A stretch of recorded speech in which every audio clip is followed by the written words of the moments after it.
running the same strategies if they decide to run some top lane priority, or if they just look on game by game, where do we attack the other team's potential weaknesses, which for Cloud9 would be, why don't you just go for the new guy and gank Incarnation a bunch? Why not go for the new guy? How big is the solo queue champions pool? We'll have to see. Incarnation doesn't look to be getting hit too hard here, as one LeBlanc is banned by Cloud9 themselves, so Bjergsen can't get that. But focus on the Alistar and Sejuani here from Team Solomid. Yeah, Alistar is a pick that we'll be seeing more and more in competitive play. It was heavily picked and banned in the European LCS. So much of the early support game is about roaming right now, and Alistar is one of the best in doing so. Pretty swift picks and bans, nothing crazy fast. Both teams know what they do not want to be facing right now. Team Solomid, however, definitely taking their time with the voice of Loco Doco here just behind them on stage as they finish this one up. Yeah, it's always interesting to see how the picks and bans change after major international events like MSI. Even though Urgot was this incredibly high priority pick there, he's been less so in the new competitive seasons across China, Korea, and Europe. And now North America gets a chance here. Rumble, actually, the first pick. Same as it ever was for both. Same as it ever was. And that Ashe ban as well. You think about the changes that just happened to her and the synergy Sneaky and Lemon used to have with Ashe and X lane. So could be very big for them coming this season with those changes. The Rumble, however, gives Cloud9 a bit of objective focus already here. Yeah, and I really wonder what TSM's going to end up doing here with Alistar already being banned off the board. They may just look to try and take Thresh. Those might be the two major supports these guys are trading against each other. I also wonder if we're going to be seeing a Rek'Sai early pick. Not from TSM. Maybe Cloud9 picks it up on this rotation. Could be. Allow Meteos to be a little bit more aggressive in that early portion of the jungle. Gragas is still up if Santorin wants it. We've also seen a little bit of Evelynn here and there, kind of making her way back into the scene as well. Yeah, here I actually wonder that the Urgot is a flex pick between the AD carry and mid lane, although Wildturtle hadn't played Urgot in competitive play, so when TSM picked it, it was typically a mid lane pick, but we've had a large offseason here where he would have had a chance to add that to his pool. A lot of damage coming out of C9 here with those Gragas, picks. Of course. Gragas goes in. The Rek'Sai might just sway to the side of Team Solomid. Yep. Giving that to Santorin. The Thresh pickup here for Lustboy. Very good. He can definitely have an early aggressive game, get himself into some sticky situations, as well as get that Lantern in for Santorin to get himself into some scary situations if they're roaming together early. Yeah, a lot of versatility from that Thresh pick. The Gragas and Rek'Sai, probably the two most potent junglers on this patch, thanks to some of their early game pressure, which will be fairly critical in this game. I mean, even if we just look at Cloud9 versus TSM playing in the North American Spring Split Finals, we saw lane swaps every game. We saw a lot of early game jungle mind games. Absolutely. And having that early strength is pretty important. The fact that TSM's been able to lock down Maokai and Rek'Sai, just all the CC and tank coming through them is pretty potent, which makes the Kog'Maw pick actually pretty nice. It's actually something we were mentioning at MSI as well, with the lane swaps and the fact that they didn't, and even themselves being kind of set back with, we lost with our perfect composition. And that's not something that can happen if it's the champs you need to get right off the bat. And you have to wonder if the perfect composition for the team, you know, how does TSM respond to that coming back into the North American LCS? Do they think that they had the meta read improperly and they then change what their perfect composition is? Or do they judge it just based off of execution? It's always that interesting back and forth, and you never know how a team is going to respond after devastating losses. It's also very clear that that's a Kog'Maw mid for Incarnation. Yep, Sivir Nautilus making it all the way down. I mean, there's a Thresh on the board already, but it was a Bard Hover, yes, indeed. Sneaky and LemonNation getting two of their favorites, actually, in these pickups here, and as well for the team to either get out or get in to some crazy situations.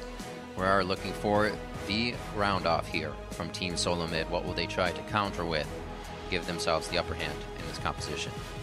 For the Twisted Fate, we've seen Bjergsen kind of stray to the wayside of his compositions. We saw the Cho'Gaths coming out at the end of the season there. Haven't really seen too much of that, however. Turtle put in a lot of Urgot practice after MSI, so he could successfully run it as a flex pick, which means now TSM could counter pick that mid lane if they want to.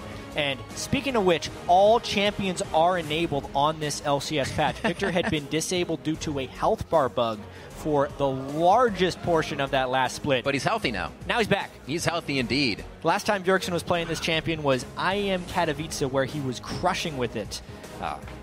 We'll see how this goes now. I'm glad I get to get a Viktor game with you, Jatt. This is going to be fun. It's about time I get to cast Viktor. He's been one of my favorite champions for years.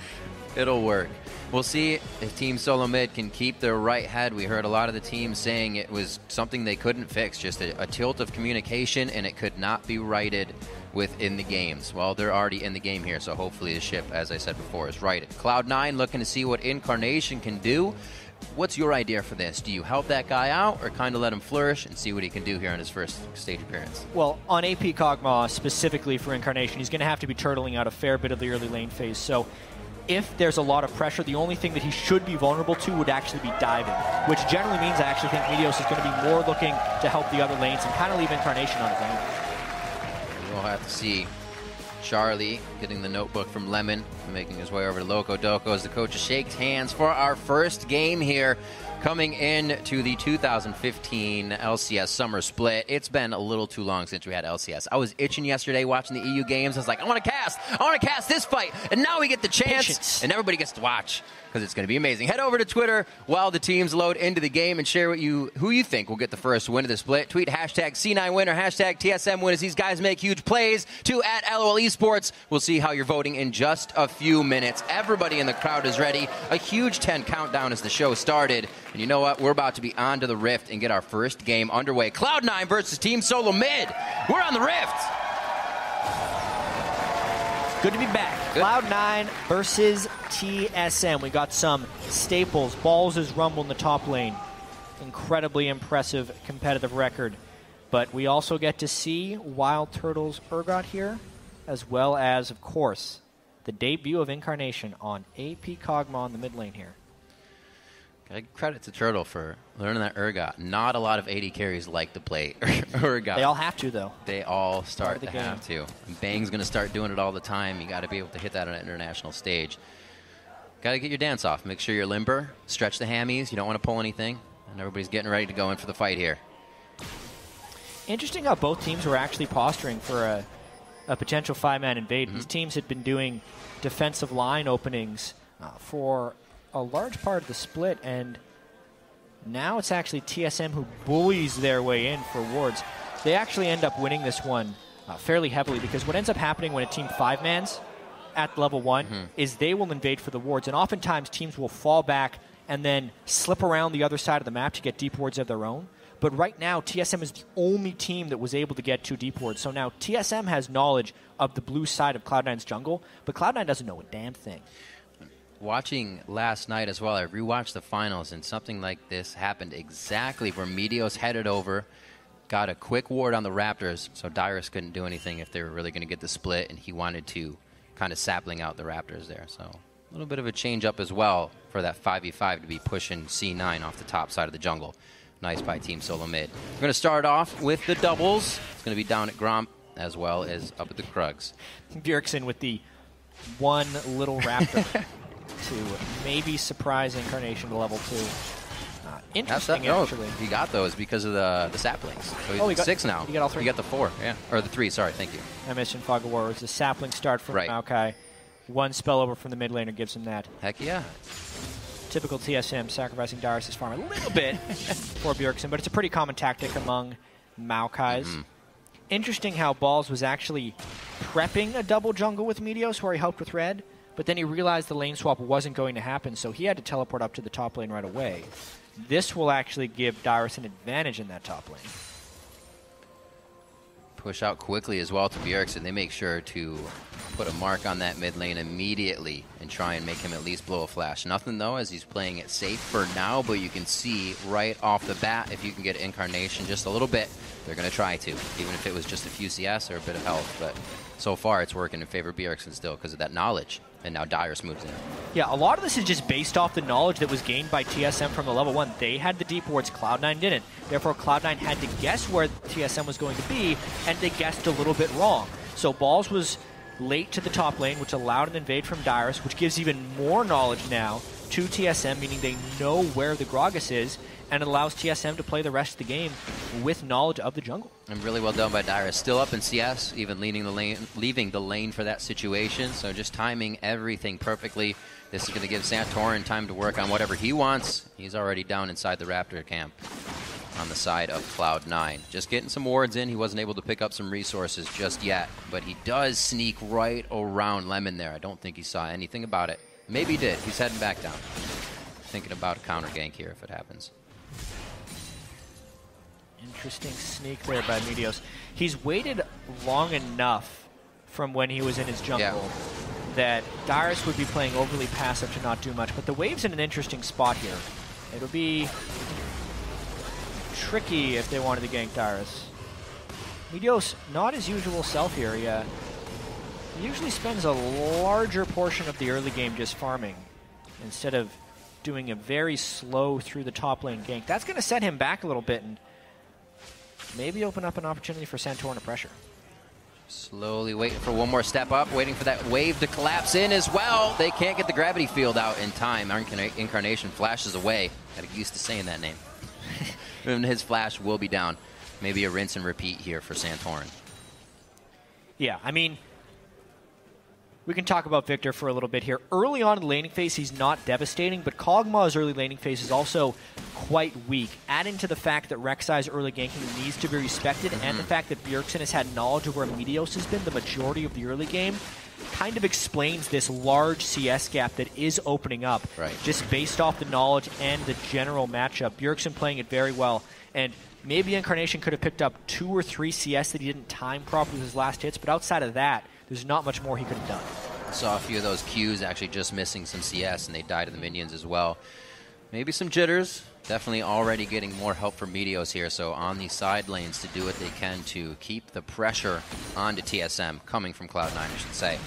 They can't afford to fall behind with what's happening here in mid. Yeah, Bjergsen, wow. 47-19 after he's able to shove that up. Plus, Bjergsen gets to back with an ideal amount of gold for Viktor. Viktor generally wants to back with 1,000 gold, or in this case, 1,350 gold. So not only can he upgrade his Hex Core for his E, which will now shove in Kog'Maw even faster, the upgraded death rate, he also picks up boots, which are another very critical thing for Viktor. The way his trading works, if you want to get the Q auto attack harassing, you need to be faster than your opponent. Since Incarnation couldn't farm up and get tier boots, instead just a tier, Bjergsen now has a move speed advantage on him as well, which just adds to how much pressure Bjergsen can put out as Viktor mid here.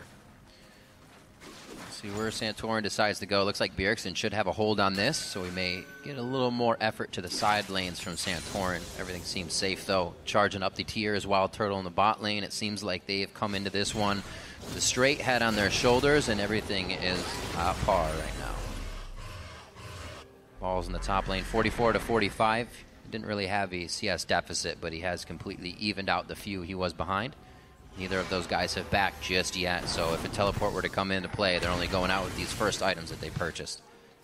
A little aggression for the Scuttle Crab, but I think that's all we're going to get out of this. Yeah. I think you are correct. A lot of river control here by TSM. If you look, they control both Scuttle Crabs as well as having some wards in the river. And it's only ended up costing Santorin about 3 CS against Meteos. It's been a very solid early game by TSM, and honestly, just a very well-played laning phase by Bjergsen. It's one thing to talk about someone's general mechanics in the mid lane, oh, they land a lot of skill shots, oh, they get solo kills. But one thing about Bjergsen is, not only does he know how to zone people off CS, the CS that he can actually get, he almost never makes a mistake with a last hit timing. Getting pretty much everyone. And you say that's, as he misses one. You say that's easy, but honestly, even pro players like Incarnation miss several throughout the course of an early game because you're trying to keep everything else on track. Jungle timings, ward timings, harass windows. But Bjergsen seems to manage it all most of the time. The thing is, it escalates even more is when you miss the earliest waves that give you 2, give you 3, and have allowed Bjergsen to push Incarnation out of lane. Now that he misses a few, it's still going to hurt, but he wishes he did not miss those early ones right now. Not looking good for him. He did go back and get the tier, still has Ghost up for a bit of safety here. And he knows the fear of Santorin now back somewhere in the jungle. Dyrus, a little bit of roam as well. So it looks like they're going to start getting that chokehold onto any of the resources that Cloud9's going to want. And if we can't get blue to Incarnation, that's going to be very hard for him to do anything. Yeah. They've been able to push Incarnation back. He couldn't get boots on his first timing. He did get the tier, but now they know exactly when he's gone back to base. Not to mention, Dyrus has been able to take his early experience advantage and make it so Balls never gets control of that lane. I mean, this is procedural play here by TSM, but they're doing a very good job of it. It doesn't even look like they will give it a thought either. Incarnation runs right up the lane. He's going to try to get as much CS as possible as it crashes into the turret, and everything going the way of TSM here with the 2K lead just 9 minutes into the game. Or 1K lead, sorry.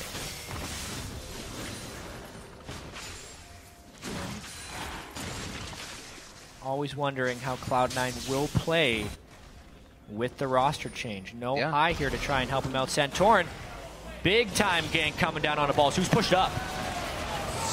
Got him. They're going to just be able to sit on the equalizer here. Good flash out as he makes sure he gets all the crowd control out of Dyrus. Balls stays alive.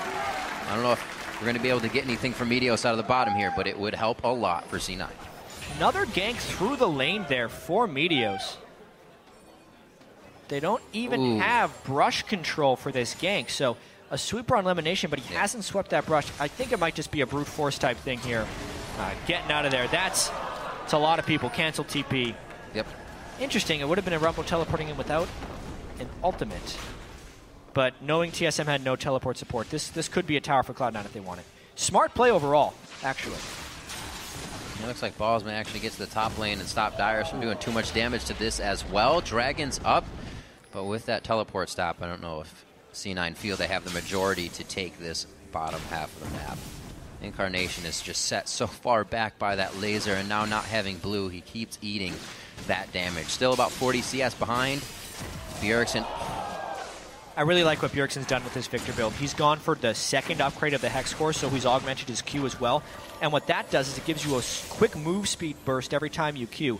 The thing with that is Q's a two-part spell on Viktor, so it does a small amount of damage, but then it powers his next auto attack. So what Bjergsen is doing is he's using the Q for the move speed, then walking into auto attack range, getting the empowered auto.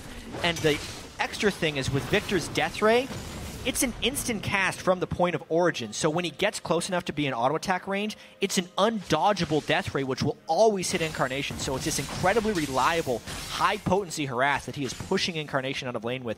And he's now 50 CS up onto Incarnation this early into the game. That is absurd. Not getting any easier. Definitely using his veteran status here on the stage to work past any jitters that Incarnation could be having. Yeah, this is what happens when you're really far ahead of your lane opponent as Viktor, and why move speed can be so important, because it's those guaranteed death rays and the incredible amount of damage that puts out. All teams are definitely taking note of this, because you can see Santorin also dismantling Meteos' jungle, which this mid lane pressure is now hurting Meteos because he's having to cover things, and it's kind of falling apart here. Cloud9 has moved the bottom lane up to the top here, and they're going to try to start dropping some turrets after they got the bottom one. Doesn't look like it's going to go down too fast with the TSM protection. Knowing that High was kind of the core shot caller for these guys, LemonNation definitely having a voice in there as well. Right. High would be very calm and vocal during fights. Yeah. Maybe Incarnation can still kind of bring that to the team. Meteos said don't expect too much out of Cloud9 at the start. If we look back to last split as well, Cloud9 was actually one of the most passive teams pre-15 minutes as far as kills and deaths. So typically they would kind of farm out the early game, and then they excelled in the mid to late game. Right. This is actually only a 700 gold deficit, which, considering the 50 CS difference in that mid lane, isn't that bad. If they can keep their turrets generally alive, they could still have a nice mid-game power spike here. But it will depend on that shot call. Yeah.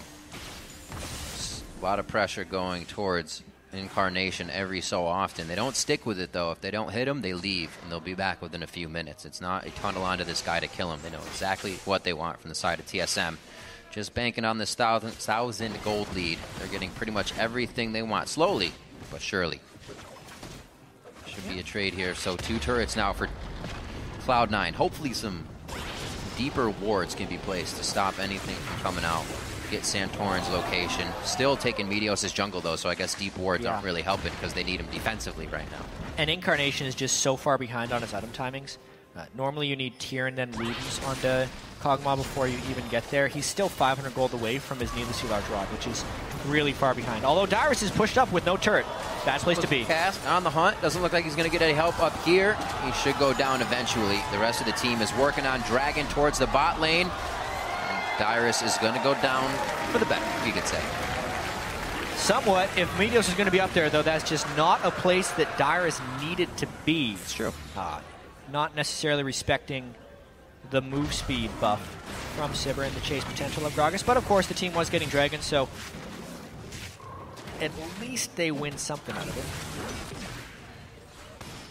All right, so first blood goes down. TSM also grabs themselves a turret in the bottom lane previously. Jeez. Once you get that death ray maxed up on Viktor, you just don't miss CS. You throw one death ray down the line, and you clear it, which gives him a lot of roaming potential as well. Knowing blue buff shall be up shortly. Yep. They're going for that one again. Let's see now whether TSM can lend the proper support here. We could be in for our first big fight over this blue buff because Kog'Maw needs it to continue to farm. That's another reason that this has fallen so far behind for Incarnation, because he can't farm from close range. He runs trying to spam his ultimate for farm. He's already half mana here. They can't help. He's not coming out of the mid lane. Balls is still staying in the bottom, trying to get a hard push on down there. And TSM can just rotate to the top here. Bjergsen's obviously going to protect mid, but they may get a fight up there that they want. Santorin using that tunnel placed quite a bit ago. That's the one he actually just ulted to. We saw that happen in Balls' first gank. So Cloud9's not really even in their own jungle to clear out these wards, to clear out these tunnels that are being created. They're not really getting the fundamentals out. Yeah. It's making it easier for TSM to make all of these moves. Right now, again, brute forcing them off a turret.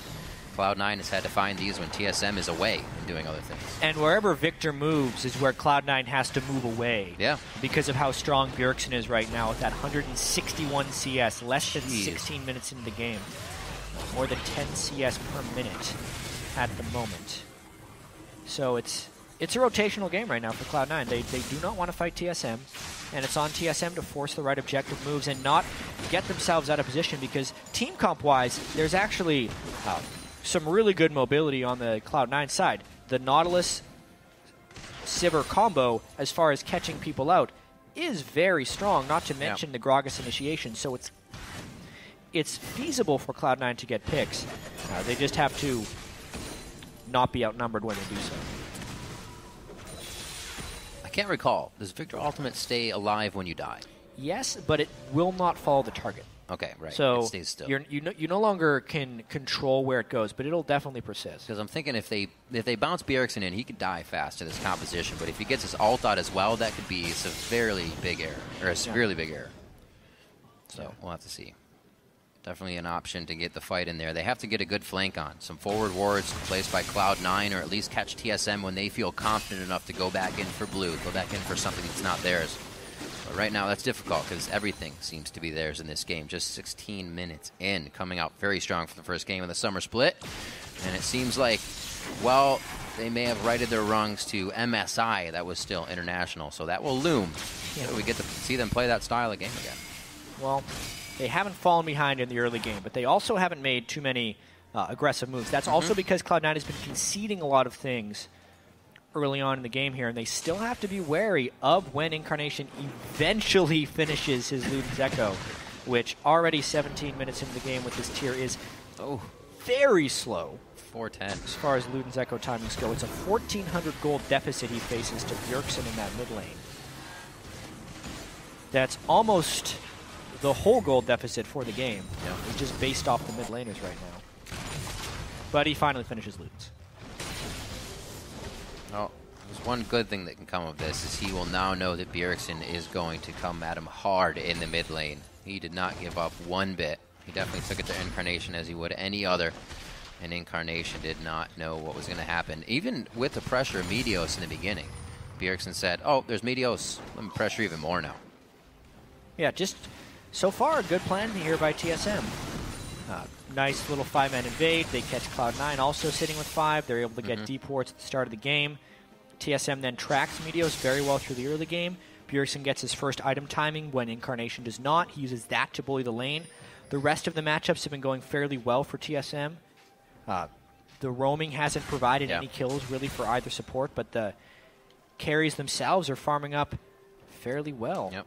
Only one death for Dyrus in the top lane, and that's all they could find. I mean, that's what teams try to find. In the end, that was only the first kill that really Cloud9 could get out of it. And Dyrus said those reasons really because he doesn't communicate to the team much. The waves pushing, like you said, the jungler's top, I don't need to be here kind of thing. So, you may not see that happen again for them. We also saw both of these teams go through last season with many games where they had a lot of very low kills by the end of the game. Especially when Cloud9 would win games. They'd win games like 9 kills to 1. It's when they started losing that they started doing crazy things. Yep. The unfortunate thing about this game is they are losing, but they're not really trying to take risks to get back into the game. They're probably just waiting for Incarnation to hit some better item timings and actually land poke before an objective, but he's just been so far pushed out that he's been unable to do so. The Ludens is there. Still, though, the mana just drops as soon as he starts to throw it out. Because he can't get his own blue buff. Yeah, using the consumables right away. Just tickling him right now. Dyrus been able to get a lot of MR. It's another thing. Cloud9's put a lot of AP into this one team, which is allowing TSM to put some pretty heavy magic resist on their members early.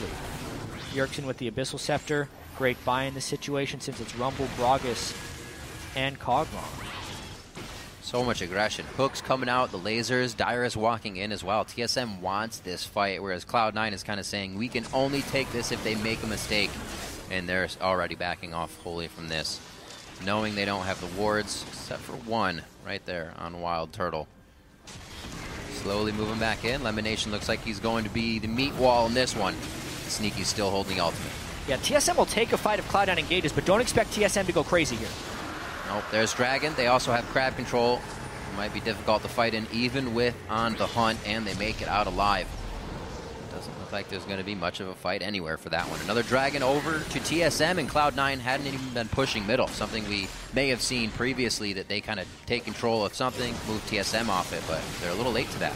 Yeah, kind of in between decisions that they need to make. Right. Whether it would be hard pushing mid lane or going down for the Dragon. They're just giving this TSM team a lot of respect, but kind of sticking in the game, right? They're not falling too far behind. The Dragons are starting to stack up. Baron will become a threat, but they've only lost their outer turrets. So they haven't had that back-breaking moment yet.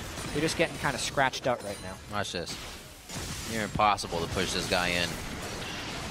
Well, if they get enough poke down. See, that was hit. Incarnation did get a blue buff for the first time this game, and let's watch this Ludens poke. They're just going to set up camp outside here since they know there's some TSM people that have to go back. There it is. And they're going to delay the backs until they can get that mid lane turret. Especially coming up, he just hit level 12, so that range gets very big. Even his first level, he's like, this doesn't feel long enough. Level 2 and level 3, they both feel really good, and they're already starting to use it.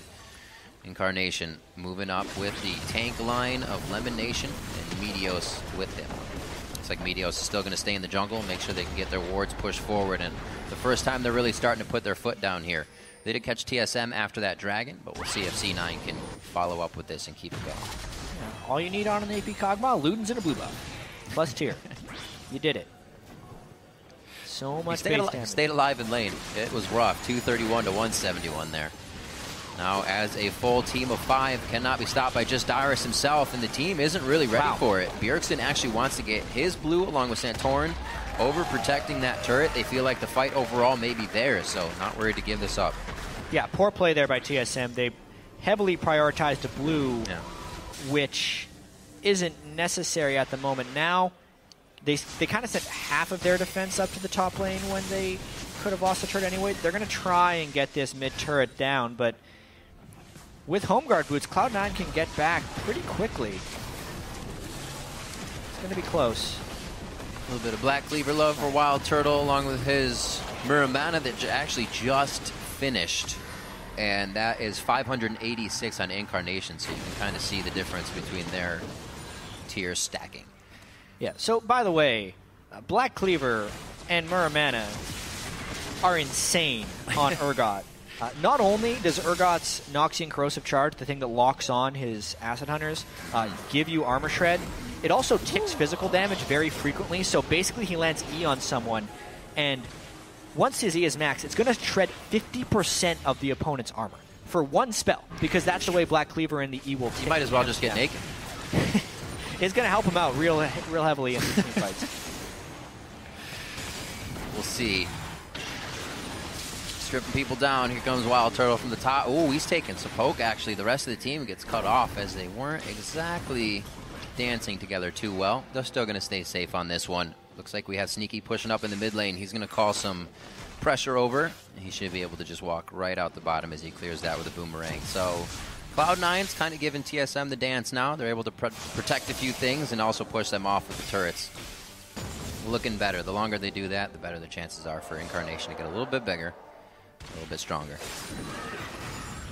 Great job by Dyrus in that top lane as well, going down still 185 to 152. Righteous Glory's finished, so they can kind of counteract any of the kiting they want to do with Sneaky's ultimate here. It's just getting better for him. If TSM actually gets a fight on Cloud9 before Incarnation can get poked down, it's not going to be pretty for Cloud9. Bjergsen, we haven't seen any team fights in these 24 minutes. If not for that one gank fight, Dyrus would be approaching the record for longest game without a kill. Maybe we can get a separate one for longest game before the second kill happens, because we've gone a long time here with these guys just trying to trade objectives and conceding things. Again, it looks like Cloud9 just maneuvering around. I mean, we're wondering whether they'd be able to kind of cheat advantages like they used to when they'd fall behind in the game and just avoid fights. They're doing that just fine in this game. TSM unable to pull the trigger on multiple occasions, whereas Cloud9 is rotating around and keeping a pretty strong presence here. I can't imagine how these guys are going to assess the fight. They haven't done it in a while. Bjergsen's probably going to one-shot someone that they're not expecting it. Everything's going to kind of just happen immediately. Everybody's going to be like, whoops, didn't realize it. Oh, this works. It's going to be a very interesting fight. I don't think we've ever had this much of a gap between two and as many items built as they have on each champion.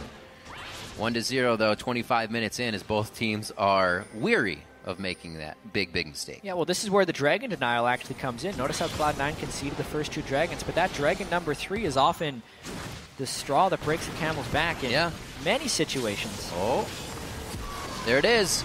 On the hunt, throws down the gravity field. It flashed over the wall. Death Charge is going to go off to the side, and they are right onto Incarnation. They let him run through the lane, and then they actually flanked Cloud9 on their own initiation. Team Solomid now onto Lemon, and it looks like they will be able to continue down the pressure right to the inhibitor turret. Yeah, that's a lot of stuff taken by TSM. They get to choose their own adventure here. Where do they want to take the advantage? Because there's Dragon coming up, there's Baron already, and there's a maybe push down the mid lane. Maybe indeed. It took a little time for the minions to get there, and it gives Sneaky enough time with the team to just, the ultimate objective. The ultimate objective, enemy's blue buff. Indeed. Unfortunate once again for Incarnation on that, and the one fight they tried to take only gives 2 kills over to TSM, so you can still see how careful they are about taking these. Well, TSM wanted to double team that blue buff, which means Cloud9 might try and harass this dragon a little bit. It's going down low. Balls and Sneaky trying to 2v3 that turtle damage onto Sneaky. Already half health, 2 shots. Great spell shield to stop the last one.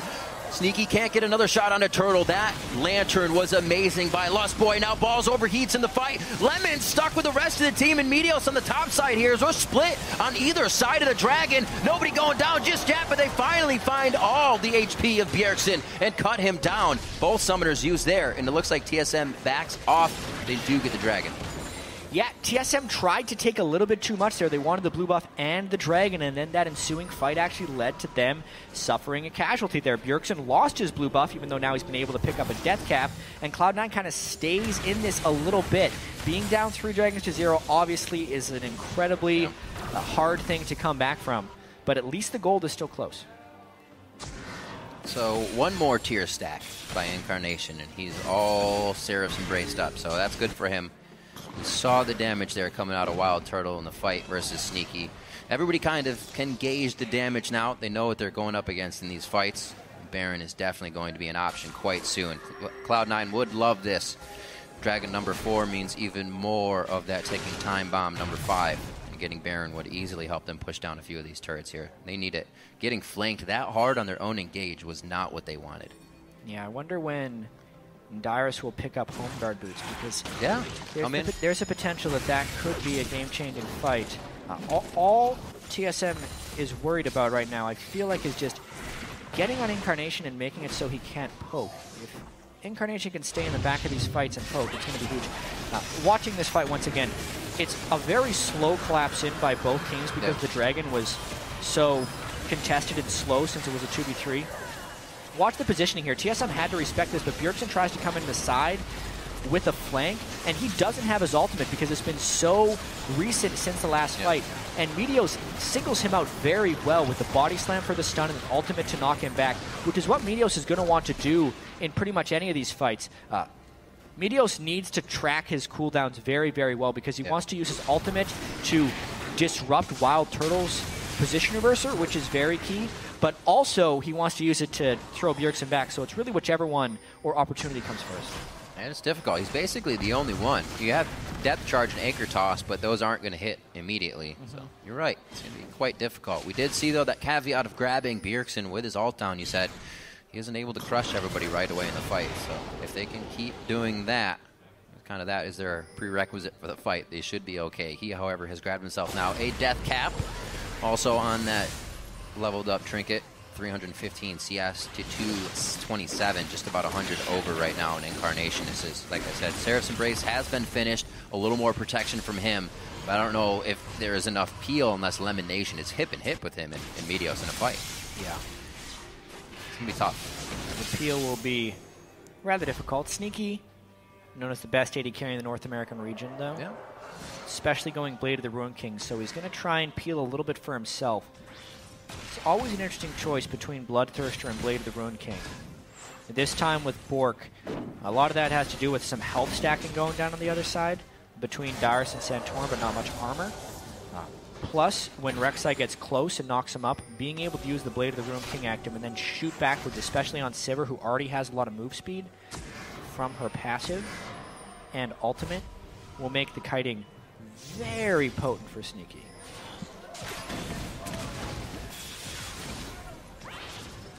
3%, 47, a very, very close vote between all of the fans out there, and a very close game indeed. There is quite a difference between the mid lane, but Cloud9 is keeping themselves in this one, holding on to the last few rungs of the ladder. It's looking shaky, though.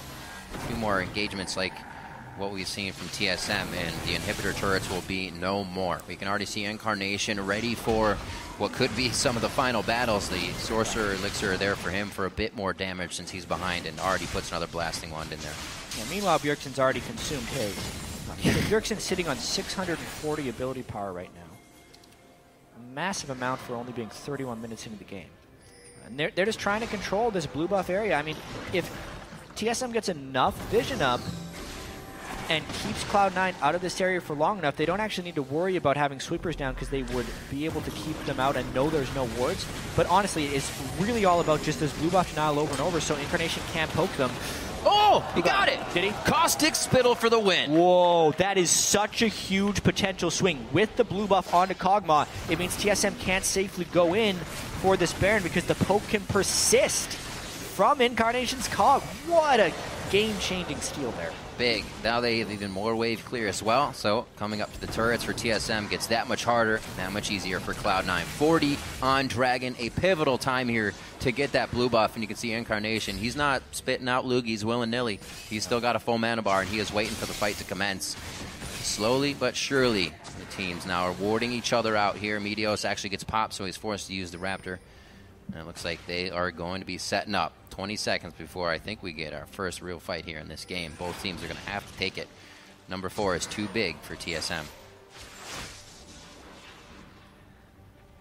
I'm a little confused by Wildturtle's build, but that's not relevant right now. They're going in. Nice catch on a Bjergsen. That was Bjergsen and Turtle actually hit by that, or Lustboy rather. They start to back off of this one. They should be okay.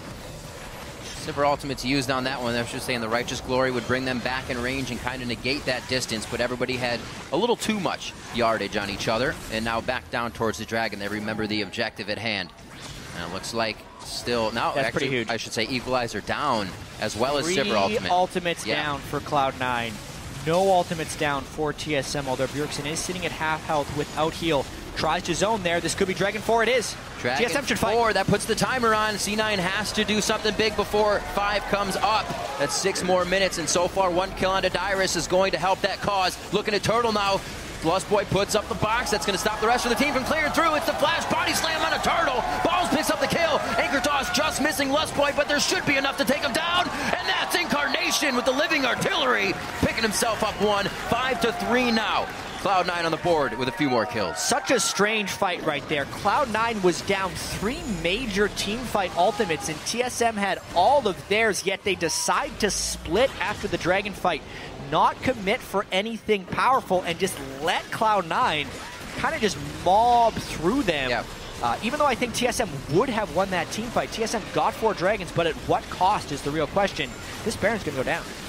Eat it alive. One good thing about having a Kog'Maw as well, that Blade of the Rune King only to boot and chunk down that beast. Baron goes over to Cloud9 after being on the back foot practically all game. 34 minutes in, they finally may be able to put their foot down and push him away. So let's check this out again. Yeah, I mean, watching this, yes, Bjergsen's a little bit low, so he ends up giving a lot of respect, and he's probably making the call to fall back because he himself is a little bit low. Dyrus had other ideas because he goes all the way in. The Caustic Spittle ends up zoning them out, and at this point, TSM scatters.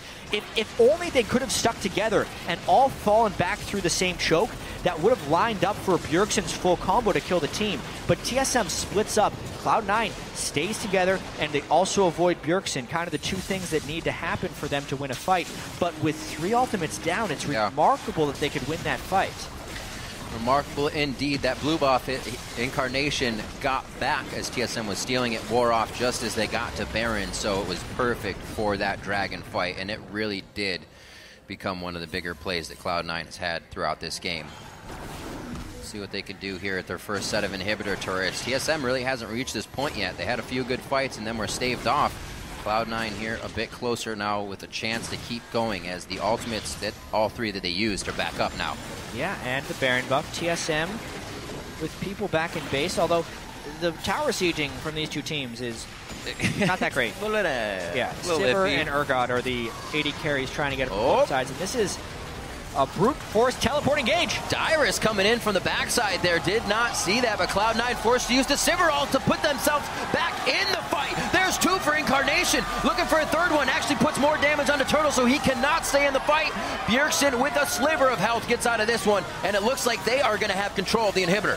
And with the Baron buff, this could be Cloud9 winning the game if they play their cards right. Bjergsen did not go down, so maybe he can hold them off. Cloud9 is going to take a whole bunch of advantages off this fight. Bjergsen does not have home guards right now, which allows them to get the inhibitor, but they don't feel safe enough to stay against the all-powerful Viktor right now. Maybe enough for a top lane turret if they don't have to enter the base. They're going to have to be careful. That damage onto Incarnation makes them think twice. They lose a bit of auto-attack damage onto the turret, and they may not have enough to clean this one up. LemonNation gets taken down by the Afterburst. You can see these powered-up mid laners at this point in the game. Even though Bjergsen is out-farmed Incarnation by 100, the fact that the late-game Kog'Maw with level 16, just an unreal range on living artillery. It's basically the whole screen. I think it's about 2100 at the max rank. Plus the Ludens proc and all the magic pen he's put through. I mean, Incarnation is hitting like a truck right now. He is only going to get stronger. Just watching this fight, TSM, I don't think Cloud9 is going to be able to siege that turret, but TSM decides to go in anyway with Bjergsen really far behind. The equalizer ends up zoning him. Look at how much had happened in that fight before Bjergsen is even involved. Dyrus was completely killed. Cloud9 is the one with the better team fighting play right here. They just brute force their way into that turret. Balzonia's is the aggro away to stay alive, and Bjergsen has to respect the Kog'Maw living artillery because he was late to the fight, and by the time he arrived, it was over. 3-1-4 now. Something I really like about Incarnation's play already is that he kept a steady head. He wasn't trying to go for the blues when they were stolen. Looks like they could actually pick up Dyrus once more. Lustboy there to save him by the skin of his teeth. Very nicely done. But as I was saying, Incarnation wasn't trying to be scared and get his blues back and then die for getting his blue. When his blue was being taken, he went to mid lane and he just farmed. And he got what he needed to, knowing that that would be the safest thing to get him to a point where he could do this. And we always wonder where Cloud9's strengths come in. Their last split, they were not that crazy early game team, but it was their mid-game rotations and late-game team fighting. All those things are kind of showing true right here. Is this high in disguise? He loses laning phase and then he makes good calls and plays for the rest of the team throughout team fights. This Incarnation guy has been playing these team fights great as Kog'Maw. Now they have the wave clear, and this game's about to come to a head here at the 5th Dragon. if Cloud9 doesn't get this one, it's hard-pressed to come back after 5. It's really hard to come back from 4-0. The only time I can remember it happening last year is when COG actually had 4 dragons on TSM. Yeah. And then they won some fights around the 5th dragon time. Role reversal right here. TSM knows what can happen even if you have 4 dragons, especially now that they've lost a couple team fights in a row and don't have vision control. It's got to feel weird when you think your upper hand is when you force 5th, and now you're afraid to force 5th, but you're forced to force 5th. A lot of forcing.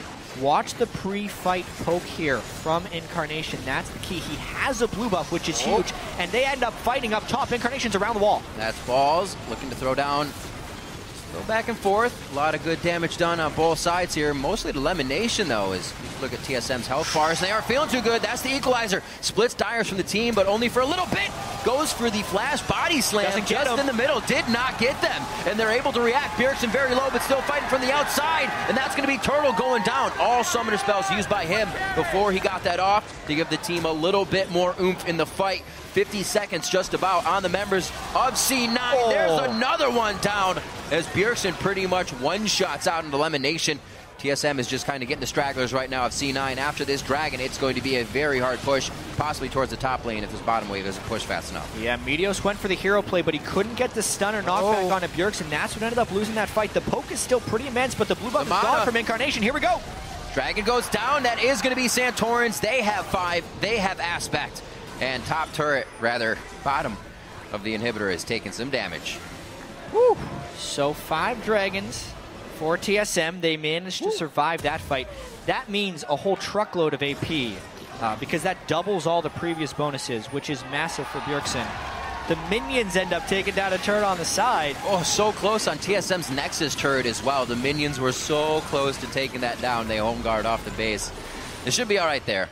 And TSM gets back to repair on that one. Wow, that Nexus turret has about 200 HP.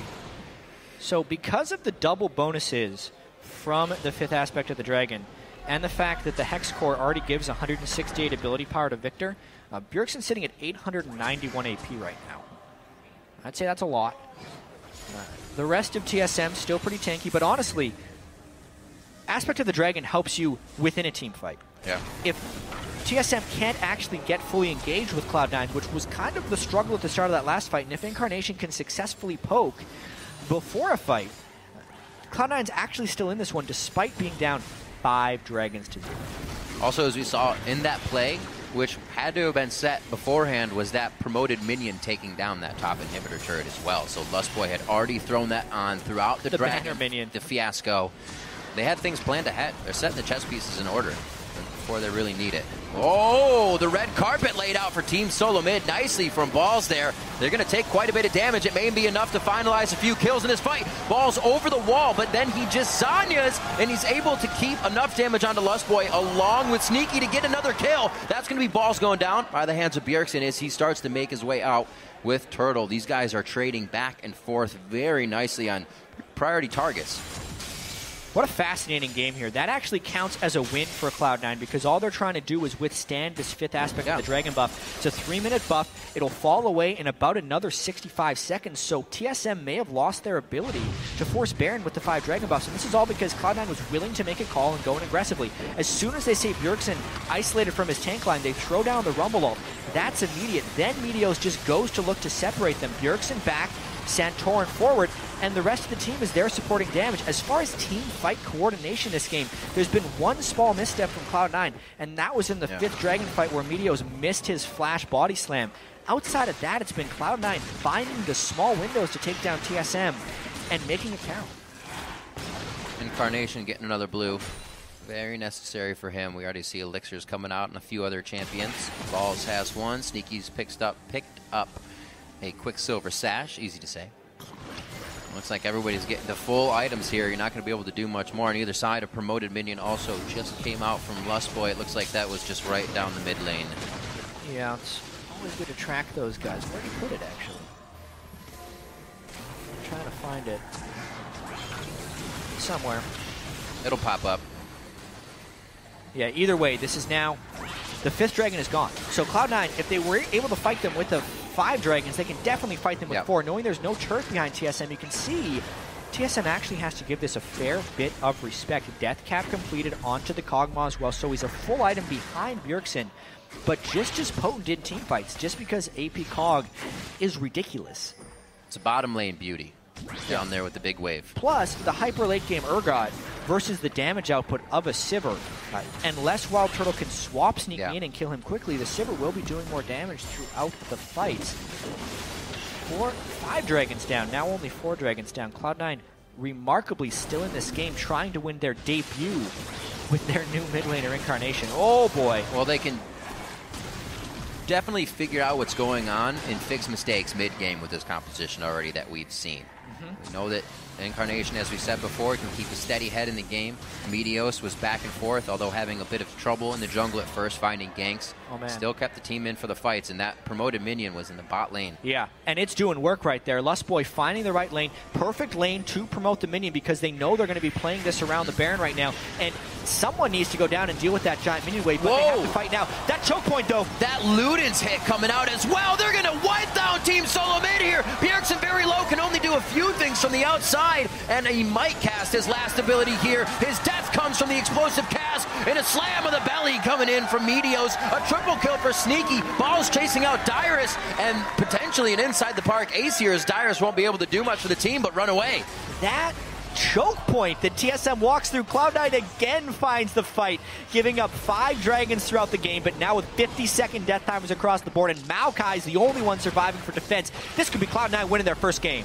Very nicely done. They are going to rush up the mid lane, Jatt. It took quite a while. We had 1 kill for 23 minutes in this game, and now it surmounts to 15-9, 45 minutes in, over 100 CS behind. Incarnation held his breath in that mid lane, making sure he could make it to the mid, make it to the late with his team. Dyrus doing his damnedest here to shut down Cloud9, who already had the head-to-head against Team Solomid, and look to stretch it just a little bit more. 45 minutes on the clock. TSM trying one last time to go for broke on the stoppage, and Cloud9 pick up the first win of the summer split over Team Solomid. Wow. Against the defending champs right there, too. Down 100+ CS in the mid lane. 5 dragons to 0. Yet Cloud9 wins the team fights down the stretch. The Rumble ultimates from Balls in the critical choke point. Sneaky staying alive in the team fights. And the Luden's procs there from Incarnation's Kog'Maw. Just enough to take down TSM in 45 minutes. Enough indeed. Very nicely done by the team. Strong play throughout, keeping their heads up as well. It would be very easy for a new player to just kind of feel down and out and be quiet in that situation. To even have a little bit of tilt when you're 0-something 100 CS behind. And it just took a little bit of time. Cloud9 actually flourished where they always do, right in that mid-game delay. Mid-game team fights right there. Cloud9 comes up big once again. They know, though. You can see, they know. Look at that. We squeaked by. I think we squeaked by. Jack, the owner of Cloud9, is like, I was a little worried there when they had 5 dragons. Just a little bit. A little worried indeed. Let's get over to this damage chart and see what Incarnation did for his first day on the job. A lot of it. Incarnation doing 39,000 damage to champions, highest in the game. Yeah. Second highest was Stinky, 35,000. 31,000 for Bjergsen's Viktor. That is generally how AP Kog'Maw works, though. He's almost always doing the most damage. Yeah. This one, though, with the giant CS discrepancy, just had to hit that